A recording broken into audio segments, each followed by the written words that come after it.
ازيكم؟ في today's discussion we are going to shed more light on the idea of class. فكرة الطبقات الاجتماعية في القرن ال18. هناخد several definitions تقريبا over 6 definitions of class الطبقة الاجتماعية، وهنتكلم بالتحديد على الطبقات الاجتماعية في القرن ال18 في بريطانيا. So if we start with page 17 هنبدأ بصفحة 17 في الكتاب. One class in my own usage is a historical category. That is, it's derived from the observation of the social process over time. يعني لو بصينا على الكلاس أو الطبقة الاجتماعية من منظور تاريخي هنلاقي إن هي عبارة عن تراكيب وتراكم من some observations على social process العملية الاجتماعية خلال التاريخ. We know about class because people have repeatedly behaved in class ways. These historical events disclose regularities of response to analogous situations, and at a certain stage the mature formations of class we observe the creation of institutions and of a culture with class notations which admits of transnational comparisons. طيب التعريف الثاني. But at this stage it's only too often the case that the theory takes precedence over the historical evidence which it's intended to theorize. It's easy to suppose that class takes place not as historical process مش كعملية تاريخية but inside our own heads. Of course we do not admit that it goes on only in our heads, although a great deal of argument about class is in fact only an argument in the head. Instead, models or structures are theorized that are supposed to give us objective determinants of class, for example as expressions of differential productive relations. ده التعريف التاني. طيب 3. From this false reasoning there arises the alternative notion of class as a static. ده التعريف الثالث. either sociological or heuristic category. heuristic يعني إرشادي أو استرشادي. The two are different but both employ categories of status. In one very popular, usually positive sociological tradition, class can then be reduced to literal quantitative measurements, so many people in this or that relation to the means of production, or in more vulgar terms so many wage earners, white collar workers, etc. Number 4. I would like to say that class as a historical category is the proper or mainstream Marxist usage. I think that I could show that this is Marx's own usage in his more historical writings, but this is not the place to argue scriptural authority. It's certainly the usage of many, but not all, in the British tradition of Marxist historiography, especially of the older generation. في البيج اللي بعدها page number 18 رقم 5. If we return to class as a historical category, we can see that historians can employ the concept in two different senses. With reference to real, empirically observable correspondent historical content, will be as a heuristic يعني إرشادي or analytic يعني تحليلي category to organize historical evidence which has a very much less direct correspondence. ففي A, it's true that class in its modern usage arises within 19th century industrial capitalist society. That is, the class in its modern usage only became available to the cognitive system of the people then living at the time. وفي B, the historical specifying must be guarded against when we employ the term in the second sense in the analysis of societies prior to the Industrial Revolution يعني اللي كانت سابقة أو قبل الثورة الصناعية. For the correspondence of the category to the historical evidence then becomes very much less direct. If class was not available within people's own cognitive system, if they saw themselves and fought out their own historical patterns in terms of estate or ranks or orders, Then, if we describe these struggles in class terms, we must exert caution against any tendency to read back subsequent notations of class. بعد كده في صفحة 19 رقم 6.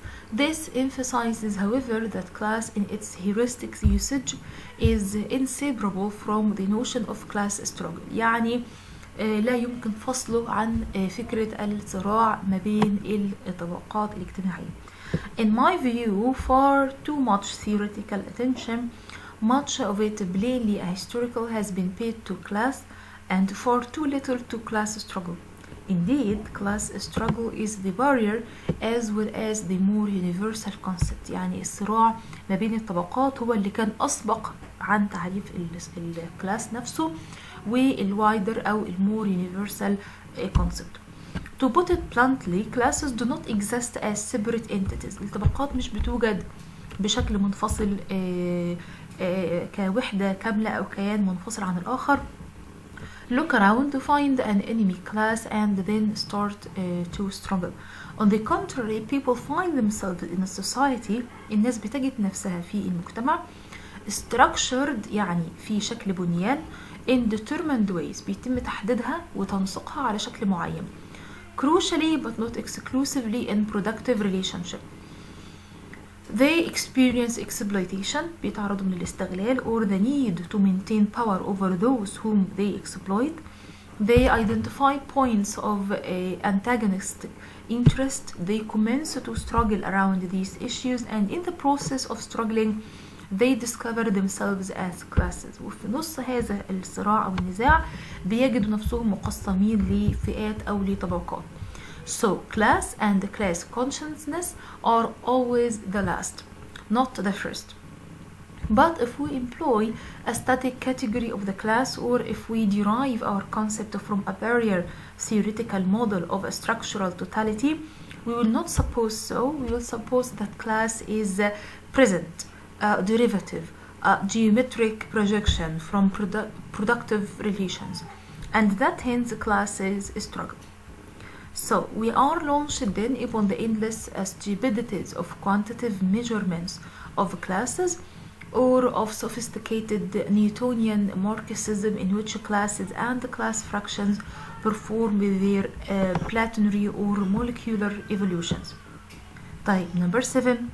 I hope that nothing I have written above has given rise to the notion that I suppose that the formation of class is independent of objective determinations, that class can be defined simply as a cultural formation that has, I hope, been disapproved by my own historical practice as well as in the practice of many other historians. Certainly these objective determinations require the most scrupulous examination. بعد كده في page 20 page 20 class as it eventuated within 19th century industrial capitalist societies and as it then left its imprint upon the heuristic category of class has in fact no claim to universality. Class in that sense is no more than a special case of the historical formations which arise out of class struggle. اوكي يبقى ال 7 definitions اللي فوق دول إجابة على سؤال بيقول discuss the several definitions of class and class struggle according to the book أو according to the article you studied. اوكي طيب تعالوا بقى نشوف فكرة الكلاس في القرن ال 18 بالتحديد. Let us then return الكلام ده كله لسه في صفحة 20 to the special case of the 18th century. We shall expect to find class struggle, but we need not expect to find 19th century cases of class. Class is a historical formation, and it doesn't occur only in ways prescribed as theoretically proper. In my own practice, I find the notion of gentry crowded reciprocity of the paternalism difference equilibrium, in which both parties to the equation were in some degree the prisoners of each other, more helpful than notions of one class society or of consensus. What must concern us أهم حاجة في معرفتنا بفكرة الكلاس is the polarization of antagonistic interests and the corresponding dialectic of culture. There is very articulate resistance to the ruling ideas and institutions of society in the 17th and 19th century. لكن in the 18th century, resistance is less articulate, although often very specific, direct, and turbulent. One must therefore supply the articulation in part by decoding the evidence of behavior and in part by turning over the bland concept of ruling authorities and looking at their undersides. تعالوا نشوف صفحة 21. I would hesitate before I describe this as a class culture, in the sense that one can speak of a working class culture within which children were socialized into a value system with distinct class notations in the 19th century. But one cannot understand this culture in its experiential ground, in its resistance to religious homily, in its picaresque floating of the provident bourgeois virtues, in its ready recourse to disorder, and in its ironic attitudes towards the law, unless one employs the concept of dialectical antagonisms, adjustments, and sometimes reconciliations of class. When analyzing gentry-plebs relations, one finds not so much as uncompromising ding-dong battle between irreconcilable as a societal field force. I'm thinking of a school experiment, which no doubt I have got wrong, in which an electrical current magnetized a plate covered with iron fillings.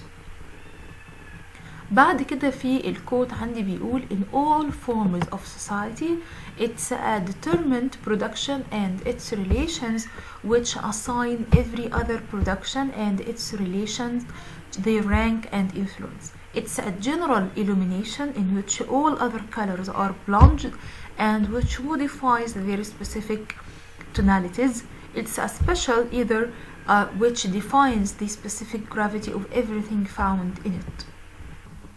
وفي الآخر بيقول what Marx describes in metaphors of rank and influence. لما جه يعبر عن الطبقات الاجتماعية كرانك وكsort of influence, general illumination and tonalities, مجموعة من التناغمات, would today be offered in more systematic structuralist language. Terms sometimes في صفحة 22 دلوقتي sometimes so hard and objective seeming. فالكاتب بيقول I prefer Marx's metaphor and I prefer it for many purposes to this subsequent metaphors of bases and superstructure, but my argument in this paper is to the same degree as Marx a structural argument. I have been forced to see this when considering the force of the obvious objections in it. For every feature of 18th century society to which attention has been directed may be found. There are free laborers and food rights in the 16th, 17th, and 19th century. There was religious indifferentism and an authentic plebeian folk culture in the same centuries. There was an active revival of paternalist ritual. What then is specific to the 18th century? What is the general illumination which modifies the specific tonalities of its social and cultural life? وفي الجزء ده اللي هو منتصف صفحة 22 هينتقل من الحديث على الكلاسز للحديث عن الكالتشر، وده ان شاء الله هنشوفه في الدسكشن الجاي. Good luck.